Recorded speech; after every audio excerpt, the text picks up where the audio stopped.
Vue d'en haut, Tiaret est une ville débordante de vie. Les marchés grouillent d'activité. Le rire des enfants emplit l'air. Le soleil algérien baigne le paysage d'une lumière chaude. C'est Tiaret au premier regard, une tapisserie tissée de culture et de vitalité.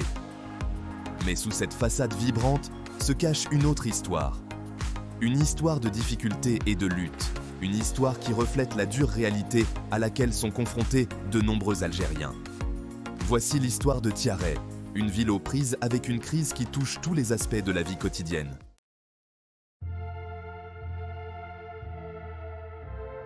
Les rues de Tiaret racontent une histoire de pénurie. Des fontaines d'eau vides se dressent comme des témoins silencieux de la crise. Les robinets, autrefois abondants, sont réduits à un lent goutte à goutte, si tant est qu'il y ait quelque chose. Le bruit de l'eau qui goutte, autrefois un bruit de fond banal, est désormais un rappel douloureux de ce qui manque. Les habitants, le visage marqué par l'inquiétude, font la queue avec leurs bidons, leur patience s'amenuisant.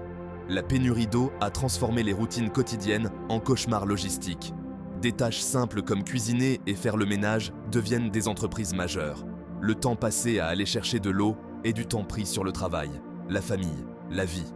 Le tribut physique et émotionnel est indéniable.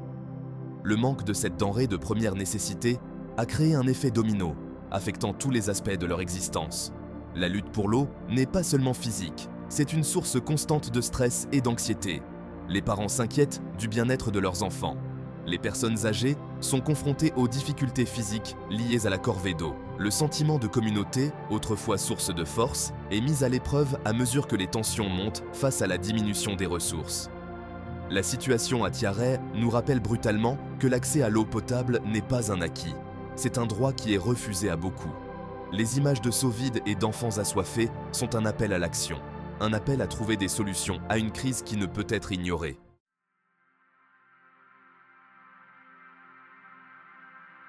Le soleil tape fort sur la terre aride de Tiaret. L'air, chargé de poussière et d'un sentiment de résignation, est lourd. Pour les habitants, la recherche de l'eau est un pèlerinage quotidien, un voyage semé d'incertitudes et de frustrations. La ressource, autrefois abondante, est désormais un bien précieux, rationné en quantité dérisoire. Chaque goutte témoigne de la gravité de la crise. Fatima, une jeune mère de 3 enfants, se réveille chaque jour avant l'aube. Sa mission, trouver suffisamment d'eau pour les besoins fondamentaux de sa famille. Elle rejoint la file d'attente, toujours plus longue, au robinet communal, le cœur lourd d'une appréhension familière. Y aura-t-il assez d'eau aujourd'hui, ou sera-t-elle contrainte de rentrer chez elle, les bidons vides, les supplications de ses enfants résonnant à ses oreilles? L'eau, lorsqu'elle coule, est souvent sale et contaminée. Mais pour les habitants de Tiaret, c'est une question de survie. Ils n'ont d'autre choix que de l'utiliser, conscients des risques pour leur santé, en particulier pour celle de leurs enfants. Le manque d'eau potable a entraîné une augmentation des maladies hydriques, ajoutant une couche d'inquiétude supplémentaire à leur vie déjà bien chargée. La lutte quotidienne pour l'eau est une source constante de tension et d'anxiété. Les voisins, autrefois habitués à partager, se regardent désormais avec méfiance, leurs liens étant mis à rude épreuve par la pénurie. Le tissu social de la communauté, déjà fragilisé par la crise générale, se déchire lentement.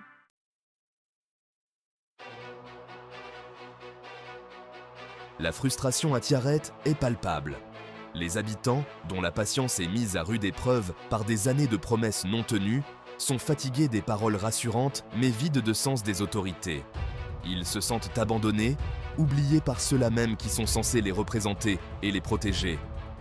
Leurs voix, qui s'élèvent pour protester, se heurtent souvent au silence, ou, pire, à la répression. Nous sommes fatigués de vivre ainsi, déclare Omar, un vieil homme buriné qui a été témoin du déclin progressif de sa ville bien-aimée. Nous ne demandons pas grand-chose, juste le nécessaire, de l'eau, de l'électricité, une chance de subvenir aux besoins de nos familles. Ces paroles, prononcées avec une dignité tranquille, font écho aux sentiments de beaucoup à Tiaret. Ils se souviennent d'une époque où Tiaret était une ville prospère, un endroit où les familles pouvaient se construire un avenir. Aujourd'hui, ils voient leur ville s'effondrer autour d'eux, leurs espoirs d'un avenir meilleur s'estompant au fil des jours.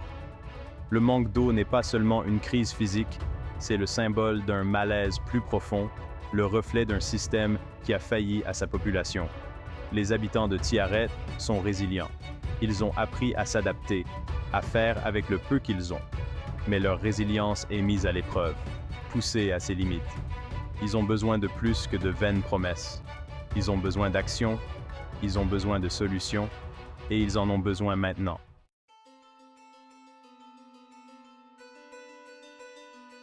Des années de promesses non tenues ont laissé un goût amer dans la bouche des habitants de Tiaret.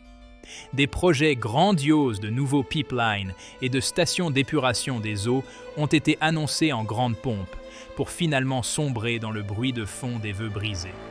Les gens sont devenus cyniques, leur confiance dans les autorités étant érodée par un passé fait d'inaction et d'indifférence. Ils viennent ici, ils font leurs promesses, puis ils disparaissent, ironise Aïcha, une jeune femme qui rêve d'un avenir meilleur pour ses enfants. Ils sont plus intéressés à se remplir les poches qu'à résoudre nos problèmes. Ces paroles, vives et empreintes d'amertume, reflètent la désillusion croissante de la jeune génération. Le gouvernement, pour sa part, impute la crise de l'eau à une combinaison de facteurs, la sécheresse, le changement climatique et la croissance démographique. Si ces facteurs jouent sans aucun doute un rôle, de nombreux habitants estiment qu'ils sont utilisés comme des boucs émissaires commodes pour détourner l'attention du véritable problème, la mauvaise gestion et la corruption du gouvernement. La crise de l'eau à Tiaret n'est pas un incident isolé. C'est un microcosme d'une crise plus large à laquelle l'Algérie est confrontée. Une crise qui trouve ses racines dans un manque de responsabilité et de transparence. Tant que ces problèmes ne seront pas résolus, la population de Tiaret et d'innombrables autres personnes dans la même situation continueront de subir les conséquences d'une crise dont elles ne sont pas responsables.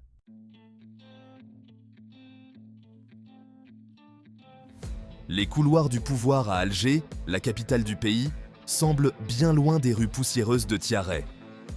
Ici, au milieu des bureaux climatisés et des tables de conférences cirées, les discussions tournent autour de la croissance économique, des projets d'infrastructures et des investissements étrangers. Mais pour les habitants de Tiaret, ces discussions ressemblent à une rhétorique creuse, une parodie cruelle de leur lutte quotidienne pour la survie. Les responsables gouvernementaux, que l'on voit souvent à la télévision d'État, prononcer des discours sur le progrès et la prospérité, sont perçus comme étant déconnectés des réalités auxquelles sont confrontés les Algériens ordinaires. Leurs promesses d'un avenir meilleur sonnent creux aux oreilles de ceux qui font la queue pendant des heures pour un seau d'eau, leurs espoirs se brisant contre le mur de l'indifférence bureaucratique. La crise de l'eau à Tiaret et dans de nombreuses autres régions du pays n'est pas simplement une question d'infrastructures inadéquates ou de manque de ressources. C'est le symptôme d'un malaise plus profond, d'une faillite de la gouvernance qui laisse les citoyens abandonnés et trahis. La réaction du gouvernement, souvent caractérisée par le déni et l'obfuscation, n'a fait qu'accroître le sentiment de colère et de frustration. Les habitants de Tiaret, comme de nombreux Algériens, sont parfaitement conscients des allégations de corruption et de mauvaise gestion qui pèsent sur leur gouvernement. Ils voient sur le train de vie somptueux de l'élite, la consommation ostentatoire qui contraste fortement avec la pauvreté abjecte dans laquelle sont plongés tant de gens. Et ils se demandent où va l'argent, pourquoi nos besoins fondamentaux ne sont-ils pas satisfaits?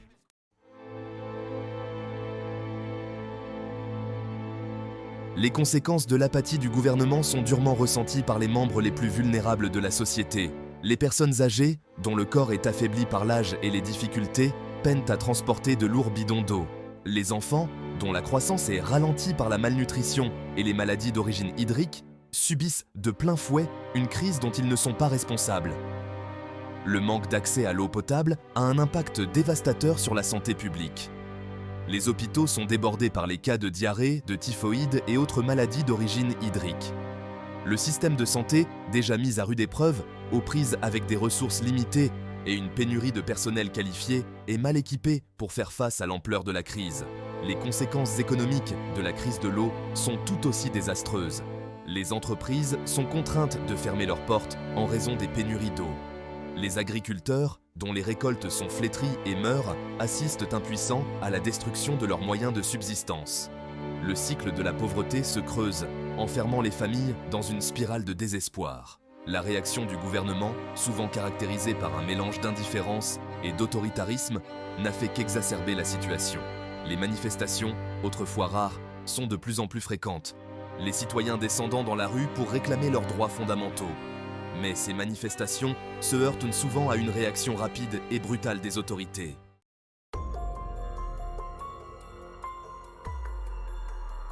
Au cœur de Tiaret, au milieu des étals animés du marché et des rires des enfants, règne un climat de peur palpable. Les gens parlent à voix basse, leurs yeux scrutant nerveusement par-dessus leur épaule. La mainmise de l'État est omniprésente, rappelant constamment que la dissidence n'est pas tolérée. La répression de la dissidence par le gouvernement a créé un climat de peur et d'autocensure. Les journalistes sont harcelés et intimidés lorsqu'ils abordent des sujets sensibles. Les militants sont arrêtés et détenus sans procès. L'espace de libre expression se réduit de jour en jour. Pourtant, malgré les risques, des voix dissidentes continuent d'émerger de l'ombre. Des étudiants, dont l'avenir est incertain, organisent des manifestations pacifiques pour réclamer de meilleures opportunités. Des artistes, dont la créativité est bridée par la censure, trouvent des moyens subtils d'exprimer leur mécontentement à travers leur travail. Les habitants de Tiaret, dont la résilience est mise à l'épreuve mais pas brisée, refusent d'être réduits au silence. Ils ont compris que la lutte pour l'eau n'est pas seulement une question d'accès à un bien de première nécessité, c'est une lutte pour la dignité, pour la justice, pour un avenir meilleur. Leur combat nous rappelle que même face à l'oppression, l'esprit humain ne peut être éteint.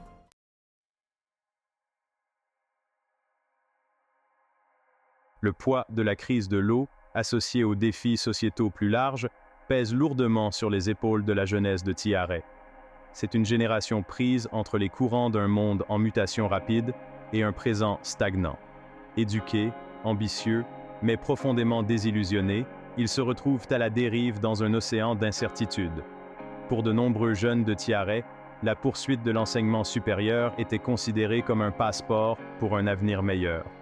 Ils ont fréquenté assidûment les bancs de l'école, se sont plongés dans les manuels scolaires jusque tard dans la nuit, et ont rêvé de carrières qui leur permettraient de contribuer à leur communauté et de se construire une vie meilleure pour eux-mêmes et leurs familles. Mais une fois diplômés, ils ont été confrontés à une dure réalité. Un marché du travail saturé de candidats et en manque d'opportunités. J'ai passé des années à étudier l'ingénierie, explique Yasmine, une jeune diplômée en génie civil. J'espérais contribuer à la construction de notre pays, faire la différence. Mais aujourd'hui, je me retrouve coincé à la maison, au chômage, mes compétences gaspillées. Sa voix, teintée d'amertume, reflète la frustration et la déception ressenties par nombre de ses pairs. Le manque de débouchés professionnels a engendré un sentiment de désespoir et de désillusion chez les jeunes de Tiaret. Ils voient de leurs rêves s'envoler, leurs aspirations se briser contre les récifs de la stagnation économique et de l'inertie politique. Beaucoup sont contraints d'abandonner leur domaine de prédilection et d'accepter des emplois subalternes, leur qualification ne signifiant plus rien face à la diminution des perspectives.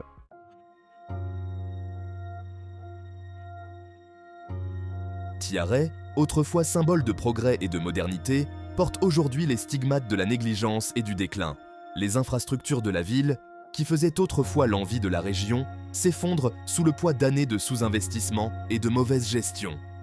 Les routes sont criblées de nids de poules, les bâtiments sont vétustes et les services publics sont au bord de la rupture. Le manque d'investissement dans les infrastructures est particulièrement évident dans le système d'approvisionnement en eau de la ville. Les canalisations vieillissantes, sujettes aux fuites et aux ruptures, entraînent une perte considérable d'eau précieuse. Les stations d'épuration, vétustes et inadaptées, peinent à répondre aux besoins d'une population croissante.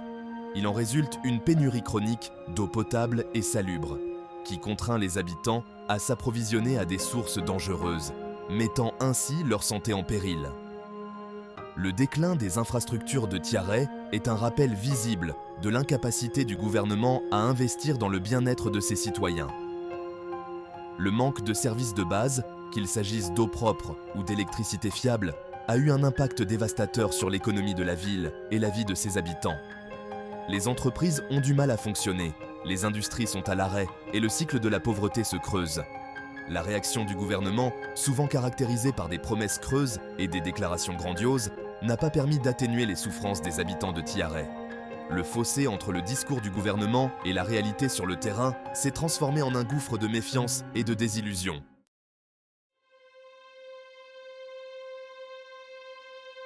Alors que le soleil se couche sur Tiaret, projetant de longues ombres sur les rues poussiéreuses de la ville, un sentiment de résignation palpable flotte dans l'air.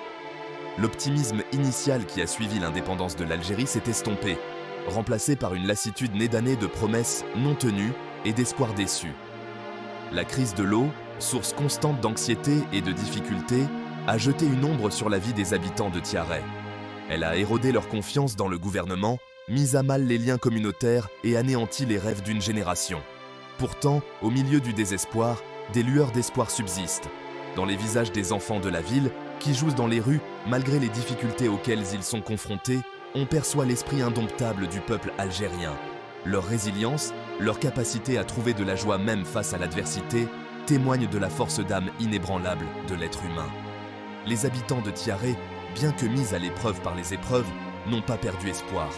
Ils continuent à aspirer à un avenir meilleur, pour eux-mêmes, pour leurs enfants et pour leur Algérie bien-aimée. Leur combat nous rappelle que même dans les moments les plus sombres, l'esprit humain peut résister et que l'espoir, telle une bougie vacillante, peut encore éclairer le chemin.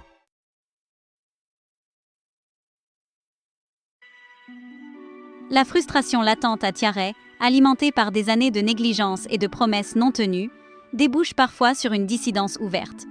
Les rues, habituellement animées par les vendeurs et les familles vaquant à leurs occupations quotidiennes, se transforment en une scène où se manifestent la colère et le désespoir de la population.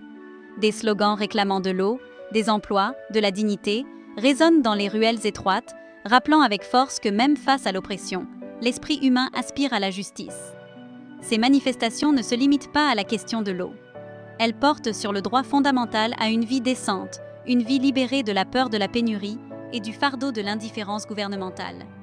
Il s'agit de retrouver un sentiment d'initiative, de rappeler à ceux qui sont au pouvoir qu'ils sont responsables devant le peuple qu'ils servent. Chaque voix qui s'élève, chaque pancarte brandie bien haut, témoigne du courage qu'il faut pour dire la vérité au pouvoir. Les manifestations, bien qu'animées par la colère, sont souvent empreintes d'un courant de tristesse. Les habitants de Tiaret, connus pour leur chaleur et leur hospitalité, n'auraient jamais imaginé qu'ils devraient descendre dans la rue pour réclamer quelque chose d'aussi fondamental que l'eau potable. Le simple fait de manifester témoigne de la profondeur de leur désespoir, de la mesure dans laquelle ils ont été poussés à bout. Cependant, même face aux risques potentiels, les habitants de Tiaret font entendre leur voix. Ils se réapproprient leur récit, passant du statut de bénéficiaires passifs de la négligence gouvernementale à celui d'acteurs actifs de leur propre destin. La lutte pour l'eau est devenue une lutte pour leur dignité, pour l'âme même de leur communauté.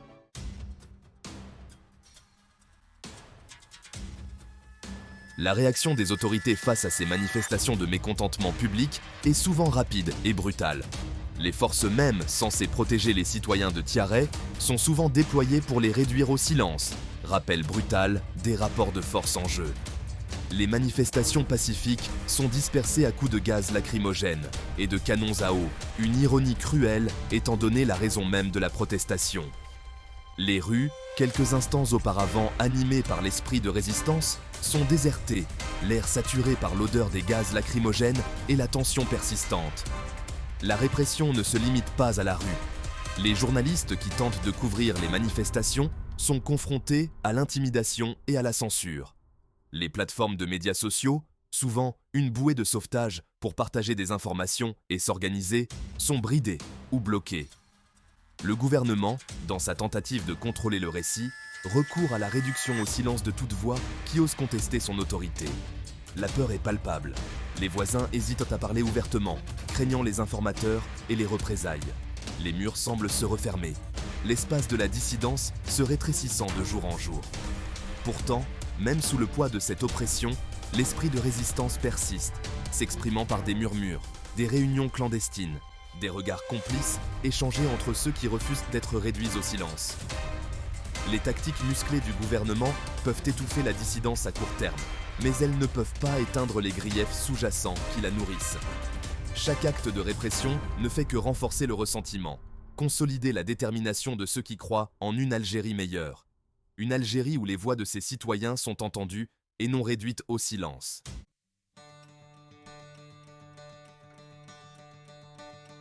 Malgré les difficultés, les habitants de Tiaret continuent de faire preuve d'une résilience remarquable. Des actes de défiance, souvent subtils, émergent des fissures du mur de l'oppression. Des graffitis, porteurs de messages d'espoir et de résistance, apparaissent du jour au lendemain sur des murs décrépits. Les jeunes, armés de smartphones et avides de changement, trouvent des moyens créatifs de contourner la censure d'Internet, partageant leurs histoires et se connectant avec d'autres qui partagent leurs rêves d'un avenir meilleur. Les initiatives communautaires, animées par un esprit de solidarité et d'autonomie, offrent une lueur d'espoir face à l'inaction du gouvernement. Les habitants mettent en commun leurs maigres ressources pour réparer les canalisations cassées, organiser des réseaux de distribution d'eau et soutenir les personnes les plus touchées par la crise. Ces actes d'action collective, bien que de faible envergure, témoignent de la force inébranlable de l'esprit humain, du pouvoir de la communauté face à l'adversité. La communauté internationale a également un rôle à jouer pour soutenir les habitants de Tiaret et amplifier leur voix. En braquant les projecteurs sur le coût humain de la crise de l'eau et sur la répression de la dissidence par le gouvernement, les organisations internationales et les médias peuvent contribuer à demander des comptes aux dirigeants et à faire pression pour un changement significatif. La lutte pour la justice de l'eau à Tiaret n'est pas seulement une question de besoin fondamental, c'est une lutte pour la dignité, pour la justice et pour un avenir où tous les Algériens pourront vivre dans l'espoir et l'opportunité. Le chemin à parcourir est peut-être long et ardu, mais les graines du changement ont été semées et, avec persévérance et solidarité, un avenir plus juste et plus équitable est à portée de main.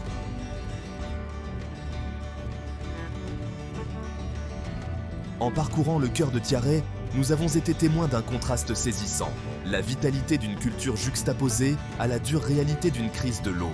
Les fontaines vides, les longues files d'attente sous un soleil de plomb, les échos de l'inquiétude dans la voix de ses habitants. Ce sont les images qui persistent.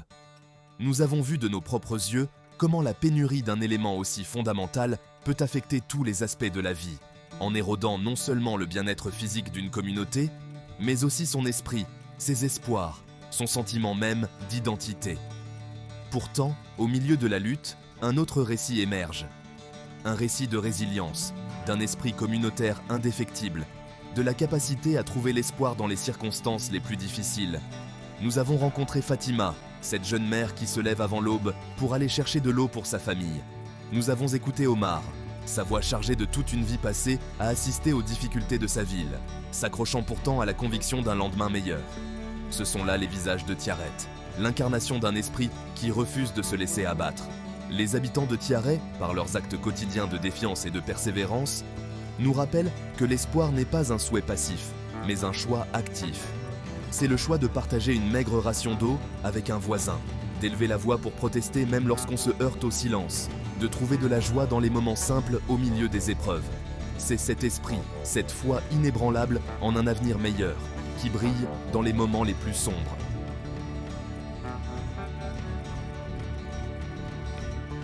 L'histoire de Tiaret n'est pas un cas isolé. C'est une histoire qui se répète dans les communautés d'Algérie et du monde entier, rappel brutal que l'accès à l'eau potable n'est pas un privilège, mais un droit humain fondamental. La crise de Tiaret est un microcosme de problèmes systémiques plus vastes. Mauvaise gestion gouvernementale, manque de responsabilité et réduction au silence des voix dissidentes. Ces problèmes exigent l'attention, non seulement à l'intérieur des frontières de l'Algérie, mais aussi sur la scène internationale.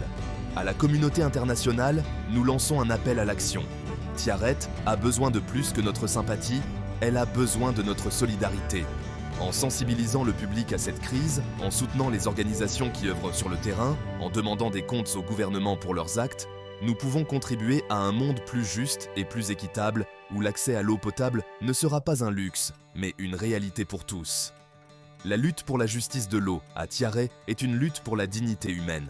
C'est une lutte pour le droit de vivre dans la sécurité et l'espoir, de rêver d'un avenir où les enfants pourront s'épanouir et non pas seulement survivre. C'est un combat qui exige un effort collectif, la reconnaissance que les luttes d'une communauté nous concernent tous.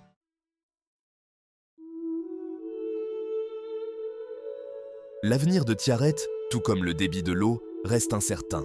Les défis sont immenses, la voie à suivre incertaine. Mais chaque jour, lorsque le soleil se lève sur les toits de cette ville résiliente, il éclaire également l'esprit inébranlable de ses habitants. Leur histoire, bien que marquée par les épreuves, témoigne en fin de compte du pouvoir durable de l'espoir et de la quête incessante d'un lendemain meilleur. Le documentaire que vous venez de voir n'est pas une fin, mais un début. C'est un appel à l'action, une invitation à se joindre à la lutte pour la justice de l'eau, non seulement à Tiaret, mais aussi dans tous les coins du monde où cette ressource précieuse est menacée. Laissez les histoires que vous avez entendues, les images que vous avez vues, vous habiter. Laissez-les alimenter votre compassion, enflammer votre sens de la justice et vous inciter à agir. Car, pour reprendre les paroles d'un ancien de Tiaret, prononcées avec une tranquille conviction, tant que nous aurons un souffle de vie, nous ne cesserons jamais de nous battre pour notre droit à l'eau, pour notre droit à un avenir. Le combat continue.